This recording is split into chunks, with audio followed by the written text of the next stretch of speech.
Assalamualaikum warahmatullahi wabarakatuh. Perkenalkan, nama saya Dewi Juliana, NPM 2019-4350-1286. Saya dari program Studi Teknik Informatika, Fakultas Teknik dan Ilmu Komputer di Universitas Indraprasta PGRI Jakarta. Di sini saya akan menjelaskan mengenai program aplikasi yang telah saya buat, yaitu tentang perancangan sistem informasi ketersediaan bahan baku pada toko pizza Papygus dengan menggunakan metode first expired first out. Pertama-tama, kita harus login terlebih dahulu. Nah, di sini adalah tampilan loginnya, yaitu ada logo Papygus Pizza, kemudian ada username dan juga ada password. Kita masukkan username terlebih dahulu.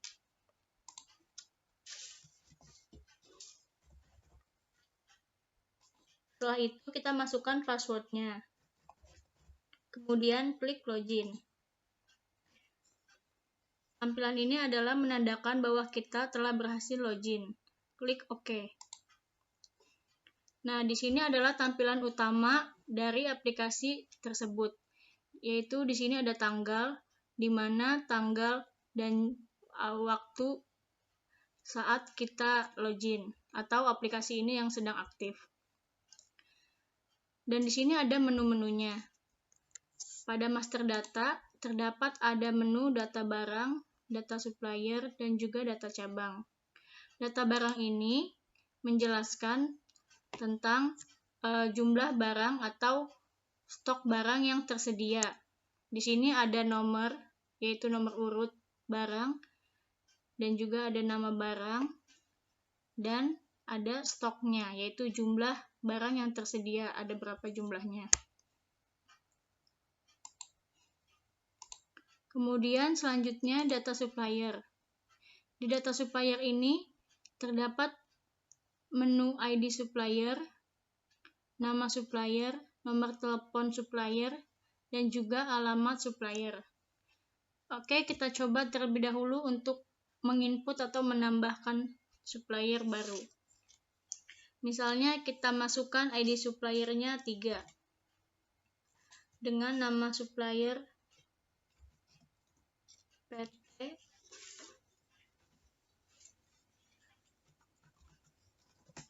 Berkajaya. Kita bisa menginput nomor telepon supplier tersebut dan kemudian alamatnya.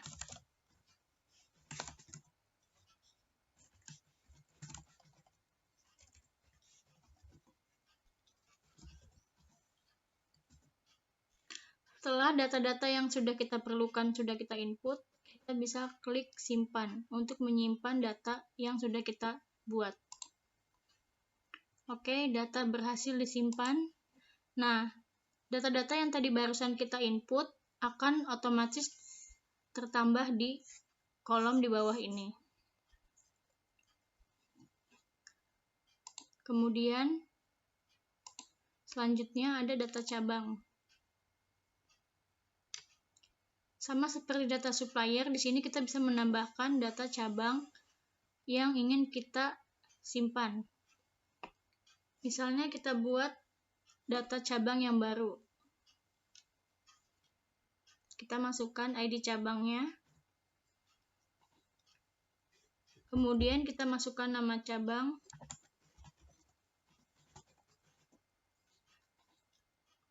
Lalu masukkan alamat cabangnya.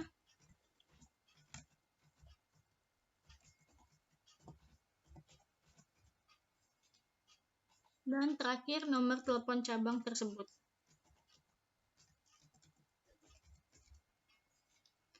Setelah data-data sudah diinput, kemudian kita klik simpan. Berhasil disimpan, oke. Nah, data yang tadi kita input sudah tersimpan pada tabel data cabang di bawah ini. Kita lanjut ke menu transaksi. Di menu transaksi ini ada dua menu, yaitu transaksi barang masuk dan transaksi barang keluar. Pertama, kita buka yang transaksi barang masuk terlebih dahulu. Pada menu transaksi barang masuk, di sini memuat data-data data barang masuk, yaitu tanggal, ID barang masuk, supplier, ID barang, nama barang, quantity, expired atau tanggal expirednya, dan ID supplier. Oke, kita coba mulai menginput data barang masuk. Kita masukkan ID barang masuknya. Misalnya 0015. Nama suppliernya di sini kita bisa menginput secara otomatis dari data-data supplier yang telah ada. Misalnya kita pilih ini. Kita masukkan ID barang. Kemudian masukkan nama barangnya.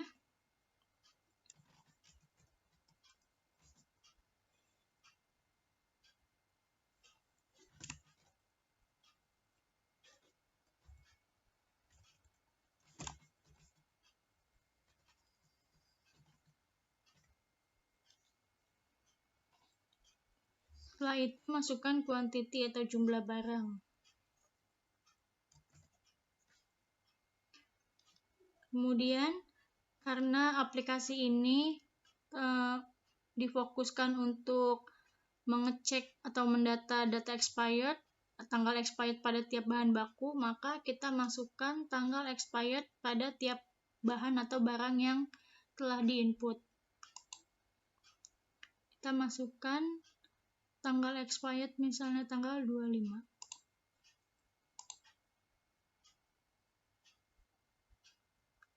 Kita masukkan ID suppliernya 2. Kemudian setelah kita isi data-data tersebut, kita klik simpan. Dan data tersebut yang telah kita input akan otomatis masuk ke dalam tabel transaksi barang masuk pada tabel di bawah ini.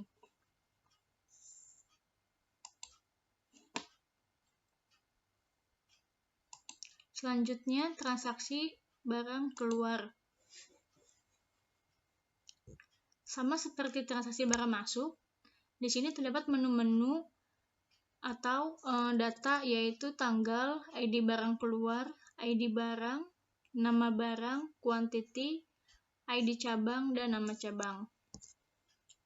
Kita masukkan ID barang keluarnya. Oh ya, untuk tanggal itu biasanya sudah otomatis terinput karena mengikuti tanggal yang aktif hari ini atau saat aplikasi tersebut dibuka. Di sini kita tinggal masukkan ID barangnya, ID barang keluar. Kemudian ID barang. Di sini kita bisa langsung pilih dari data atau list barang yang telah diinput. Misalnya kita ingin mengambil atau menarik barang keluar dari barang keju misalnya. Nah, di sini sudah otomatis terinput karena tadi kita sudah klik yang ada di sini di list nama-nama barang, maka ID barang dan nama barang pun sudah terinput secara otomatis. Kemudian kita masukkan quantity yang ingin kita ambil atau kita jadikan data barang keluar.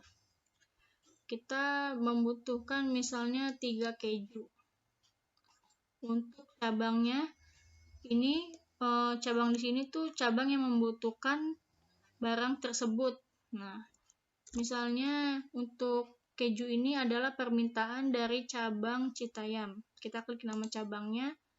Nah, ini pun akan otomatis terinput ID cabang dan nama cabang saat kita memilih nama cabang yang ada di list nama-nama cabang di sini. Oke, jika data sudah sesuai, kita bisa klik simpan. Data berhasil ditambah. Dan data barang keluar pun sudah terinput pada tabel di bawah ini.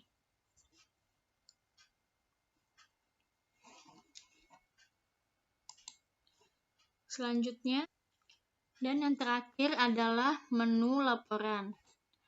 Di sini ada 6 menu laporan, yaitu laporan barang masuk, laporan barang keluar, laporan stok barang, laporan data supplier, laporan barang expired, dan laporan cabang. Yang pertama, laporan barang masuk. Di laporan barang masuk ini memuat data atau informasi yaitu tanggal, ID barang masuk, ID barang, nama barang, quantity, ID supplier, nama supplier, dan barang expired. Oke, kita buat contoh laporan barang masuk. Kita masukkan tanggalnya terlebih dahulu. Kita mulai dari tanggal 1 misalnya. Di sini kita bisa atur tanggal sampai tanggal berapa data yang kita inginkan. Misalnya kita tanggal N-nya tanggal 23 yaitu hari ini. Setelah itu kita klik tampilkan.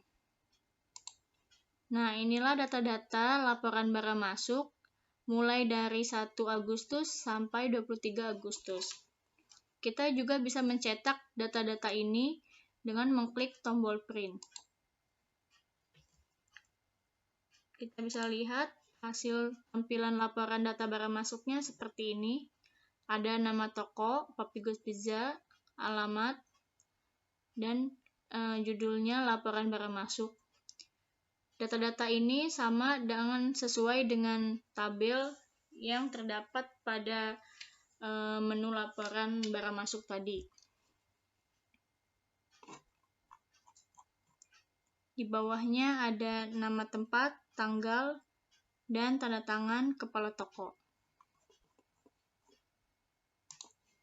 Selanjutnya, laporan barang keluar. Sama seperti laporan barang masuk, di sini juga ada tanggal, ID barang keluar, kode barang, nama barang, quantity, dan nama cabang. Kita buat laporan barang keluar, misalnya dari tanggal 1 Agustus sampai dengan 21 Agustus. Kemudian klik tampilkan. Nah, ini dia data-data laporan barang keluar mulai dari tanggal 1 Agustus sampai dengan tanggal 21 Agustus. Kita juga bisa mencetak data-data ini dengan mengklik tombol print. Dan kita lihat tampilannya seperti apa ini. Tampilannya sama seperti laporan barang masuk yang tadi, yaitu ada nama toko dan nama alamat. Kemudian data-datanya itu sama dengan tabel yang tadi ada di laporan barang keluar. Dan ke bawahnya juga sama saja.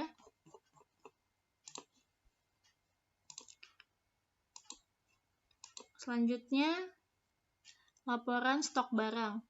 Di sini sudah ditampilkan secara otomatis data-data laporan stok barang karena terhubung dari data barang yang sudah diinput.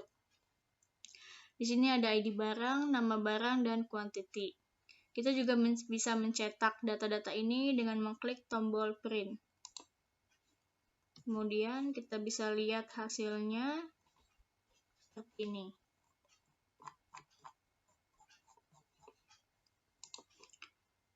Selanjutnya, laporan data supplier. Pada laporan data supplier di sini, yaitu memuat informasi mengenai supplier, yaitu ada ID supplier, nama supplier, nomor telepon, dan alamatnya. Kita juga bisa mencetak data-data ini dengan mengklik tombol print. Dan melihat hasilnya seperti ini. Selanjutnya, setelah itu kita ada laporan barang expired. Laporan data barang expired ini memuat informasi ID barang, nama barang, jumlah, dan tanggal expirednya. Kita juga bisa mencetak data-data ini dengan mengklik tombol print. Dan juga bisa melihat hasilnya seperti ini. Dan yang terakhir ada laporan cabang. Laporan data cabang tentunya memuat informasi mengenai cabang. yaitu ada ID cabang, nama cabang, alamat, dan juga nomor telepon cabang tersebut. Jika kita ingin mencetak data-data ini, kita juga bisa mengklik tombol print, kemudian melihat hasil laporannya seperti ini. Dan ini ada about, sepertinya untuk informasi aplikasi ini saja. Oke, itu saja yang dapat saya sampaikan mengenai aplikasi tentang persediaan bahan baku pada Papygos Pizza. Semoga aplikasi ini dapat membantu dan mempermudah dalam pengerjaan persediaan stok bahan pada Papygos Pizza. Wassalamualaikum warahmatullahi wabarakatuh.